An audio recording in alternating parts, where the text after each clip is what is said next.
Thanks, Sophie. Hello there, good evening. You are watching Look North. On the programme tonight, a champion jockey from North Yorkshire, paralysed in a fall, speaks about the challenges of staying positive. It did a lot of damage to my spinal cord, I believe. My whole life, my family's life, all our lives changed in the click of a finger.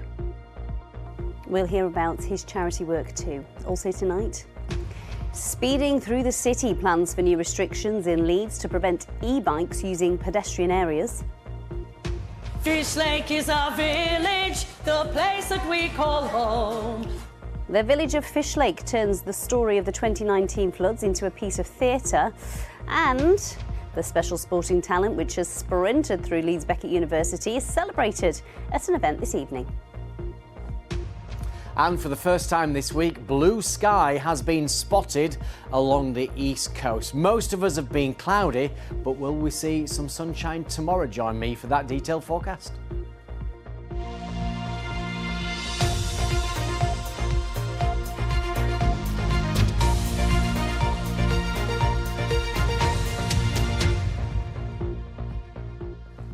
Hello there, thanks for joining us this Wednesday evening. First tonight, a Grand National winning jockey from North Yorkshire has been speaking about the importance of keeping a sense of hope after an horrific fall that left him paralysed from the neck down.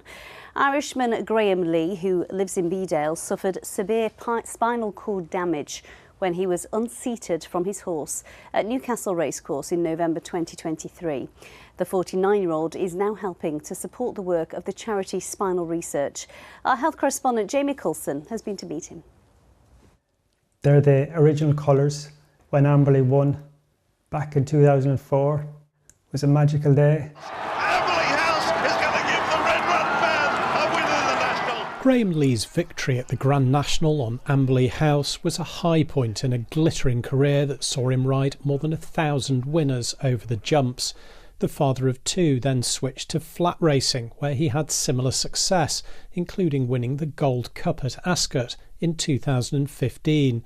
But his life changed almost 2 years ago when he suffered a horrific fall at Newcastle Racecourse and was left paralysed from the neck down. All I can remember is hitting the ground and going, oh no, I'm in big, big trouble. And I lasted about 30 seconds and then I was gone.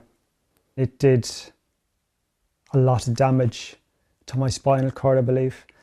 My whole life, my family's life, all our lives changed in the click of a finger. And it's been tough.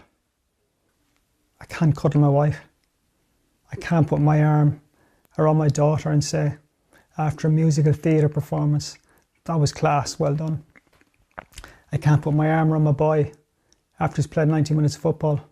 Even getting to watch them isn't easy anymore, is it? Try and take that wheelchair across a field to watch a football match. Yeah. Hi Graham, you right? Graham is now helping to raise awareness of the work being done by Spinal Research, a charity dedicated to finding treatments for spinal cord injury. The last 4 decades, what we've been doing is investing a lot trying to find something that works. And now we're at a stage, a big breakthrough stage, where we're finding things that can restore function. And what we need now is the money to take them from where they've been discovered in the laboratory through into the hands of people like me to actually have an effect. Looking forward to Weatherby next week? If you don't have any hope, you've got nothing.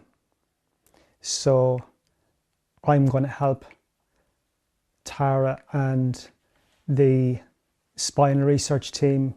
Whatever they need me to do, I will do my utmost. I'm so fortunate, so fortunate to have the most amazing wife, who's my rock, the most amazing daughter, and the most amazing son. So I want to do whatever I can for them as much as me, and that's what the future is all about.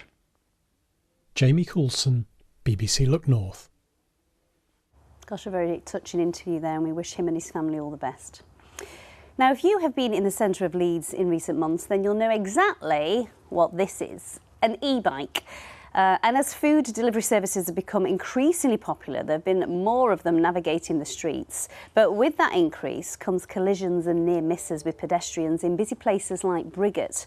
Well, now the City Council are looking at plans to bring in restrictions to make it safer, a move that's been largely welcomed by shoppers. Our reporter Elizabeth Baines has more. A collision that could have had catastrophic consequences. This CCTV footage shows the moments an electric bike crashes into a pedestrian on a pavement in Leeds. On this occasion, both parties managed to walk away, but it's accidents like this causing concerns. It can make me incredibly anxious, and I do have some sight, so I tend to just freeze and hope, with fingers crossed, that the cyclist will avoid me. Born with albinism, nystagmus and photosensitivity, Ian Mitchell is partially sighted. If I'm walking alongside you, you could see something 60 yards away, and before I could see it the way that you see it, I have to be 6 yards away. So anything that's coming towards me, I don't have much chance to react to it. Today, a consultation has been approved for a new action plan in Leeds, which doesn't just target cyclists, but street peddlers unlicensed to sell too.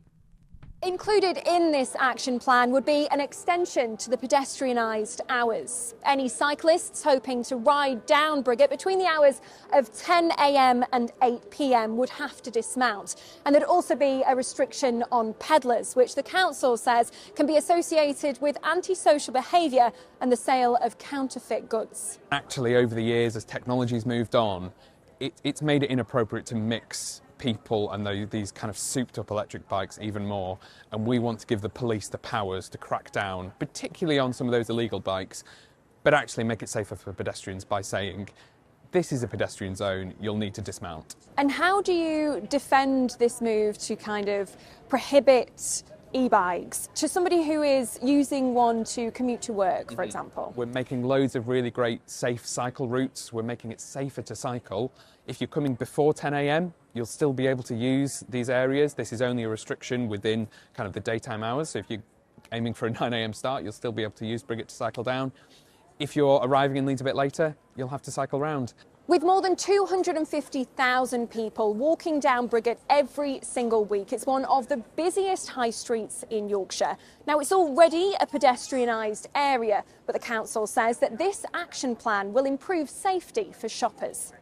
I understand the logic behind it, but enforcing it would be fun, I think, for them. It is a pedestrian precinct, and I know they're allowed down here, but the fact some of them, they don't go in a straight line or avoid you. They weave in and out as if they own the place. I've nearly been taken out a few times with my little ones when I've been walking through town. I think it's just a massive danger. Well, there's going to be an injury. Somebody's going to be knocked down by one, an elderly person, or maybe a young child that just takes its hand away from its mother. The bike will just take them along with them. It's almost like they've taken a child's toy and made it into an adult version, but the safety procedures haven't followed along with that. For the majority of shoppers, this action plan could mean a cut in the number of close calls or collisions like these. Elizabeth Baines, BBC Look North, Leeds. It's a really good talk report, that, isn't it? You are watching Wednesday's Look North, still to come on tonight's programme.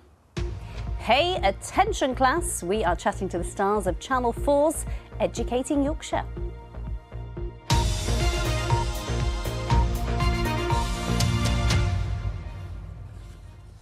But before that, an inquest in Sheffield has found a vulnerable woman said to have been exploited on social media died from a drug overdose.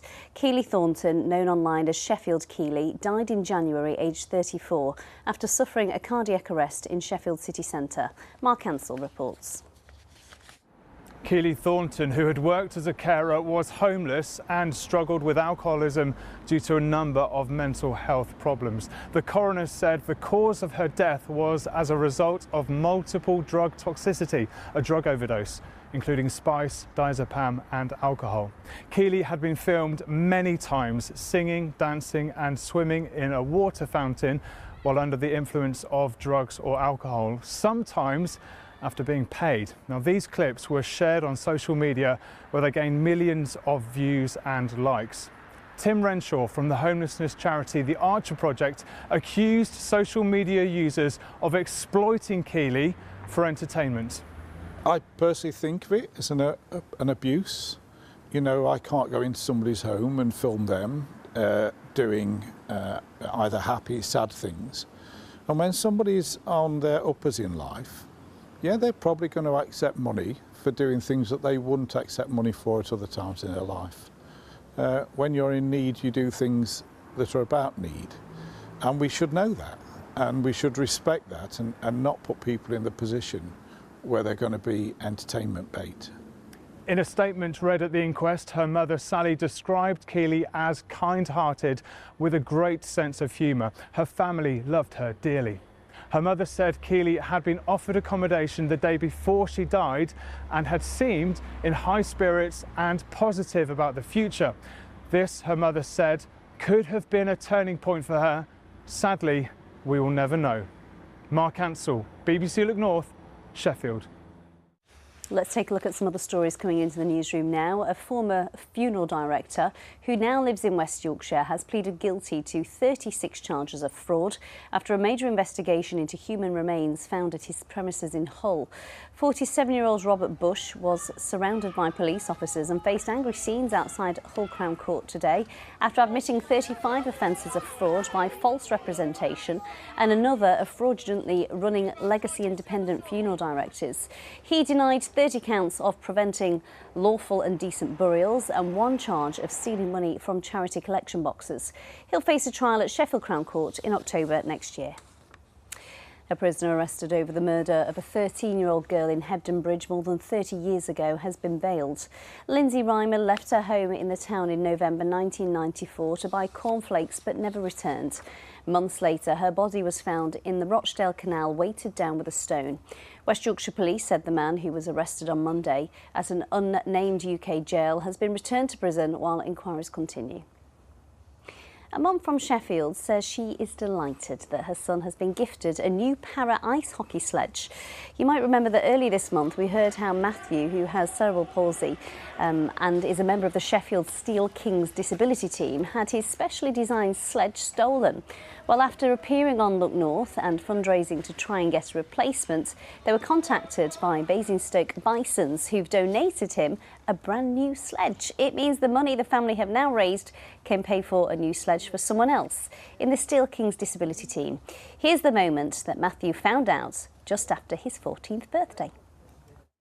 Shut up. Shut up. Shut up. I do not know what to say. Oh, it's a lovely moment, isn't it? The kindness of strangers. Now, let me take you back to 2019. Do you remember when the village of Fishlake near Doncaster in South Yorkshire was flooded when the River Don burst its banks? 170 homes and businesses were inundated. I think we spent a week there doing the programme from the village. The community pulled together and it's now back on its feet, and a local playwright, Jeremy Fletcher, has drawn on his own experience to write a play called Fishlake. It's on at Cast Theatre in Doncaster, and Simon Thake has been to meet some of the cast.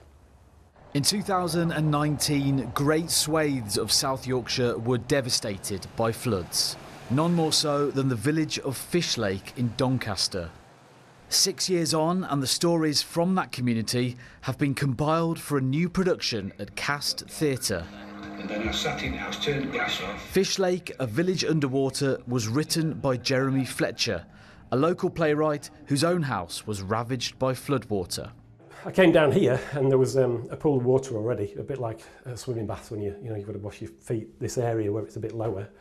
There were sandbags at the door, we opened the door and I just opened it on a lake. I think the content of it will come as a surprise to a lot of people, because I think perception of what it's like to go through a flood, and it's probably not like that at all. It kind of ruins your life for 6 months, 12 months, 2 years. So I think there's something about awareness. And I think for the village, there's lots of heartwarming stories about the donations that were brought to the church, the relief efforts that came along, neighbours and friends helping each other. Fishlake is our village, the place that we call home. Songs in the play will be sung by the village choir, many of whose members had their own lives turned upside down by the impact of the floods, Up we go. Winter frost. including Dorothy Whitehead. And he goes into the toilet, you can see, look at the bath. How do you feel now with this play being written? Do you feel comfortable talking about it? It is a total mix. I'm all right now, but when I first were thinking about these songs and singing them, and I'm thinking, do I really want to go back here? But it's all right now. We're used to it. Well done everyone on this morning. In all darkness there's a lot of light, and that's certainly something that I think this play does really well. It's really interesting speaking to the villagers about it, and they'll laugh about it and laugh about their wellies getting washed away and stuff like that. So the play definitely brings that kind of element, that very British and very Yorkshire thing of kind of being able to laugh at something when things are a bit tough. With further performances scheduled in Rotherham and Wakefield, Fishlake residents are just grateful the dark days of 2019 are behind them and hope for brighter and drier times ahead.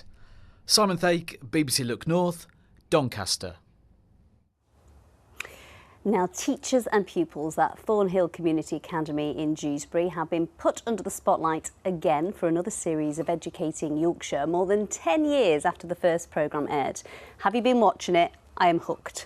The Channel 4 series gives us a window into the challenges and the triumphs in the classroom. It's very funny as well, and it explores issues such as children's mental health issues, truancy and smartphone use. Earlier I spoke with two of the stars of the show, Mr Burton and Deputy Head Mrs Ali. We'll hear from them shortly, but here is a little taste of the show.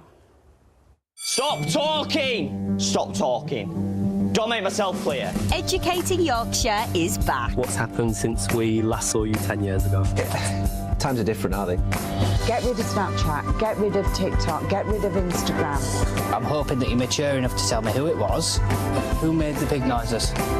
Life would be so much easier working in a school if there were no students. I feel like I'm going to die. That's a bit dramatic. No, I am joking. Which is the door? Which is the door? It's the one that's got the handle on. Oh, it's such a good watch, isn't it? Matt and Zoe are with us. Lovely to see you both. I feel like I should call you Mr Burton, Matt. It only seems right. It doesn't matter to me. Series 2 of Educating Yorkshire. How has it gone down with the school community? It's been really warmly received. Remember, this is filmed sort of a year ago, so it's coming up to a year since the cameras have been and gone. So actually, the way that business operates in school is that it's business as usual. There'll be a bit of chatter about it on the our students are coming in on the Monday morning over break time perhaps, but it's been very much business as usual, getting back to basics and starting the school year as it needed to, which is, you know, working hard, being nice.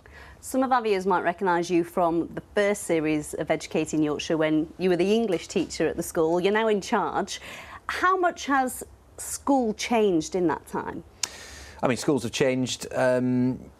But ultimately, challenges that young people go through, when I was at school, when Zoe was at school, when you were at school, you know, we're still going to go through those emotional moments that are really difficult. And, you know, one of the big differences, of course, is that students have got mobile phones on the whole. There's a lot more access to the internet, and there are a lot more challenges around teenage mental health and anxiety. But actually, on the flip side of that, I think young people these days are much more attuned to their own mental health and how they're feeling, and are able to ask for the help they need. So they're really, really impressive young people, and we're really proud of them. Zoe, you touch on loads of different challenges, which is probably just a day in everyday life at the school. Children's mental health, like we've heard, smartphones, truancy, you name it, the lot. What would you say are the biggest issues that are facing young people in 2025? I think from the role that I have in school, social media plays a massive part in that. The influences that come from social media, and that links into the use of the phones as well, how much time they're spending on those phones and the routines, or sometimes lack of routine at home, that then kind of chips into their experience of school. Social media can be a wonderful thing for them and can, you know, open lots of opportunities for experiencing new things, but at the same time the dangers that come with that, and allowing young people to recognise those dangers is something that we're working really hard on. You see the highs and lows, the goods, the bads, the ugly within the classroom environment, and what I love about this series is that we get to see all that as well. What do you get out of your job as a teacher? Because there's a real pressure, isn't there? There is.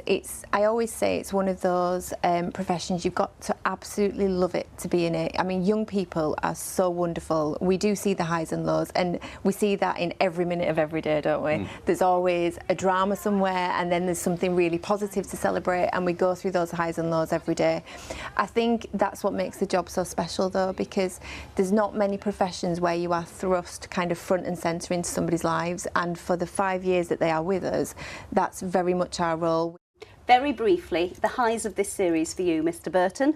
The episode on Sunday is a particularly powerful one, I think, to sort of bring the series to a close. Working really closely with students who need that support, really need that tough love that comes through schools up and down the country. What do you hope comes out of the series, Zoe? I think young people get such a bad press sometimes, and the teaching profession does actually. You know, it's not seen as a glamorous, well thought of profession sometimes. You know, we deal with a lot of parental complaints and all of those things. And what we really wanted to do when we went into this project is to shine a real positive light on the amazing work that goes on in schools up and down the country. Well, you certainly do that. You make all teachers and you make our region very proud, so thank you. Thank you. Thank you. And the last episode airs this Sunday. Now, we all know that our region is home to some incredible sporting talent, don't we? But did you know that so many of them actually came through Leeds Beckett University? Here are just some of the Olympic, European and Commonwealth medalists that have been welcomed into their new Sport Hall of Fame this evening. Olivia Richwald has been along to take a look.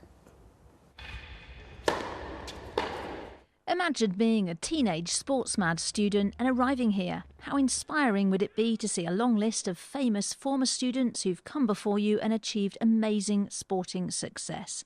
Like double Olympic medalist Emily Campbell, who didn't discover her talent for weightlifting until she arrived at Leeds Beckett. Big lift here for the silver. She's in silver medal position. I remember obviously being into athletics and walking on here and seeing a track. You know, not many universities are very lucky to have a track on site. So that obviously enticed me, and you know, you could tell they really care about sport here. And I think now with this, it just like takes it to a whole new level. And to obviously see how much talent came out of this university. I mean, they're sport for choice, aren't they, really, when it comes to sports stars. Emily is one of 37 alumni now celebrated in the Carnegie Hall of Fame. Many have donated memorabilia, like Alistair Brownlee, whose connection goes back more than 3 decades. I first ran on this track behind us as a 6-year-old because I went to a primary school literally just across the road. And then, you know, trained here on and off, and first met my coaches, Malcolm and Jack, here as a 13, 14-year-old, and, you know, used all the facilities, the track, the gym, the pool, the sports science stuff over the years for pretty much my entire career, for 30 years of it until I was 36. Retired middle distance runner Laura Waitman now trains future athletic stars here. It's incredible to be included in the Hall of Fame. I came to Leeds in 2010, and I'll always say my decision to come to Leeds really had a significant positive impact on the trajectory of my career, both on and off the track. Congratulations, Laura, and what a performance. Coming to Leeds was a brilliant decision for my athletic career. It gave me an environment and people to allow my athletics career to thrive, but it also gave me a platform and a place that's very much become home since my retirement. It's hoped the Hall of Fame will inspire current students. I came to Leeds not really because of the studies. I came because of the training environment and the athletes that were here at the time. So hopefully students here that are athletes as well, and they see this and see everything that's happening around it, hopefully they do draw some inspiration and motivation from that. About 20 of those named on the Hall of Fame were able to attend the launch this evening. It's about ensuring that they know how proud we are of their achievements, but then at the same time it's also about ensuring that the students who come and study with us today recognise that they're inspired to go on and achieve beyond their degree. And the people that we're honouring today aren't just world champions and Olympic medalists. There's a whole host of people who've then gone on and had a major impact in the world of sports. The university says its Hall of Fame is a work in progress, and it already has more sporting alumni it intends to include in the future. Olivia Richwald, BBC Look North, Leeds. Now, if you watched Look North last night, you'll know that we were celebrating the, not the 150th, the 15,000th, feels like 150,000, 15,000th episode of Look North. Lots of you have been in touch saying how it brought back some memories, how it was great to see some of the stories that we've covered over the years. And there was one clip in particular that many people commented on. Let's take a look again, shall we? I'll take you out. What do you think? Oh, it's a bit quick, that. Shall we see it again? Come on.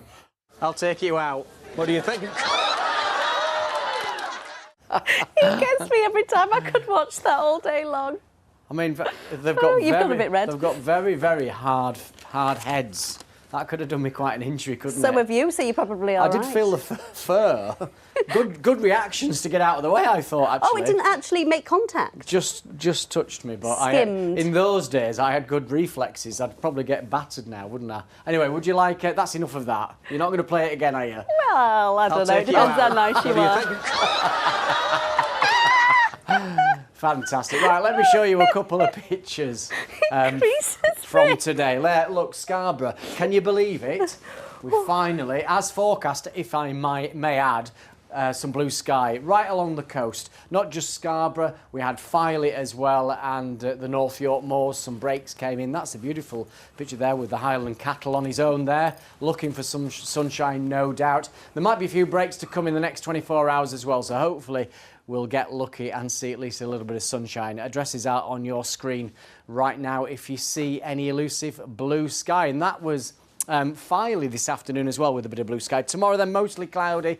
There will be some brighter spells at times. High pressure in charge until we get a big change coming through on Sunday. This will bring wet and windy weather across us. And then after that, the rest of October does look very unsettled with some showers or longer outbreaks of rain. Right, there are the breaks. They've come quite a bit inland, actually, and they continue to move westwards. So although there will be a lot of cloud at times tonight, there'll be some breaks. If you get breaks for any length of time, there'll be some mist and patchy fog in places and a bit cooler than previous nights. We're looking at lows around 5 or 6 degrees Celsius. Tomorrow's high water times, there we are in Scarborough, just one in the 24-hour period at 1:52. So tomorrow looks quite a cloudy day, but you can see from the graphics we are expecting some of the cloud to thin and break. There'll be a little bit of sunshine in places. A lot of cloud, though, nonetheless. Just a light and variable wind. We're looking at top temperatures coming in at around about 13 or 14 degrees. Friday and Saturday, fairly similar, but it does turn wet through Sunday. That's the forecast. I'm not sure I can wait another 15,000 episodes to see it again. So just one more time, come on. I'll take you out. What do you think? It's just as good the 10th time, innit? That is it from us. You're obsessed. Tom Ingle with the late news. We'll get Tom to play it. Bye-bye.